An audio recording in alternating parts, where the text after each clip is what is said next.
Hi guys, welcome to part 2. Once మనం caves and waterfalls views చూసి బయటికి వచ్చేసాక కింద పక్కన రివర్ దగ్గరికి వెళ్ళి కాసేపు రిలాక్స్ అయ్యాం. మనం ఇక్కడ నుంచి పైకి కొంచెం షార్ట్ హైక్ చేస్తామన్నమాట. దాని పేరు పాట్లాక్నం, which is 45 minutes, which is very beginner friendly. I thought it will be very easy hike, but కాదు. మీరు ఫస్ట్ టైం ఇలా కొండలు ఎక్కడం ట్రై చేస్తుంటే కొంచెం డిఫికల్ట్గా ఉంటుంది, బట్ పడ్డ కష్టం అంతా పైకి రీచ్ అయ్యాక వర్త్ ఇట్ అని చెప్తాను నేనైతే. పైన మనకి ఒక రెస్టారెంట్ ఉంటుంది, మోస్ట్లీ క్యాష్ మాత్రమే యాక్సెప్ట్ చేస్తారు. మనకి కావాలి అంటే ఆ పైన నుండి 3.5 hours హైక్ చేస్తే వేరే వ్యూ పాయింట్కి వెళ్తాం.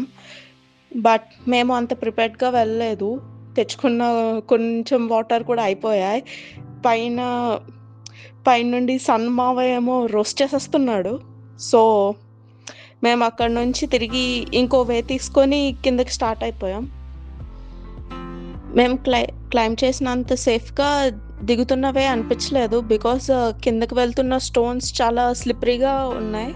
అలా జాగ్రత్తగా కిందకి వచ్చేసాక ఒక ఐరన్ బిట్స్ కనిపించింది అనమాట. జనరల్గా అది వ్యూ పాయింట్ కోసం కట్టారు. సో అలా మనం సక్సెస్ఫుల్గా 45 minutesలో చేయాల్సిన దాన్ని 1.5 hourలో కంప్లీట్ చేస్తాం. తర్వాత మంచిగా బస్ మిస్ అయ్యి 35 minutes వాక్ చేసుకుంటూ హెచ్బిఎస్కి స్టార్ట్ అయిపోయాం. బట్ ఎనీవే, నాకు ఈ ప్లేస్ని చూస్తుంటే మనం చిన్నప్పుడు ఖుషి టీవీలో చూసిన హైడీ కార్టూనే గుర్తొచ్చింది. That's it for today guys, bye.